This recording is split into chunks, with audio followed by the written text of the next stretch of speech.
पूर्वी ना दुकानं होती. लोक दुकानात जायचे खरेदीला. अगदी आनंदाने खरेदी करायची. पण हळूहळू बाजाराचं स्वरूप बदललं. आता नेमकं बदललं म्हणजे काय झालं? तर या दुकानांची जागा मॉलने घेतली.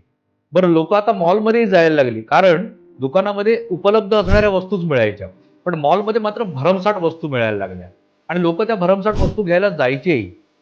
हळूहळू डिजिटल क्षेत्रात इतकी प्रचंड क्रांती आली की त्या सगळ्या वस्तू ज्या मॉलवर होत्या त्या आता आपल्या आपल्या मोबाईलमध्ये दिसायला लागल्या. इंटरनेटच्या या जालात, महाजालामध्ये या वस्तू ऑनलाईन सुद्धा मिळायला लागल्या. आणि मग लोक ऑनलाईन चॉईस करून या वस्तू मागवायला लागले. या कम्प्लीट सिनारिओमध्ये ना, खरं बघायला गेलं तर त्या दुकानदाराने काय गमावलं, तर सगळ्यात महत्त्वाचं त्याने त्याचे ग्राहक गमावले. कारण तो वाट बघत बसला ग्राहक माझ्याकडे येतील. बरं, त्याला वाटलं ग्राहक मॉलमध्ये गेले. या मॉलमध्येच्या बाबतीत पण काय झालं की तो मॉल उघडून तर बसला होता, पण लोक इकडे जात आहेत, भाव चेक करतायत, गॅरंटी चेक करतायत, क्वालिटी चेक करतायत आणि सगळं शिकून घेत आहेत. पण त्याच्याकडनं खरेदी मात्र काहीच करत नाही. मग ह्या सगळ्या गोष्टींमध्ये तो उद्योजक टिकला ज्याला ही गोष्ट समजली की दुकानदारही फक्त दुकानात आता बसून आहे.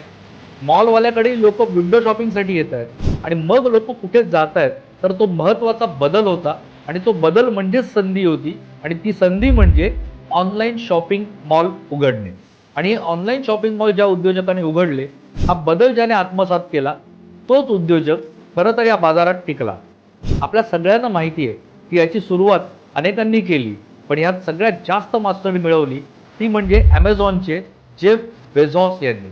त्यांनी ग्राहकाची गरज ओळखली आणि गरज ओळखल्यानंतर त्यांनी ऑनलाईनवर या सर्व वस्तू वेगवेगळ्या दरांमध्ये, वेगवेगळ्या वॉरंटी, वेगवेगळ्या गॅरंटीच्या स्कीम्समध्ये आणायला सुरुवात केली. आणि आता ग्राहक ऑनलाईनकडे आकर्षित व्हायला लागले.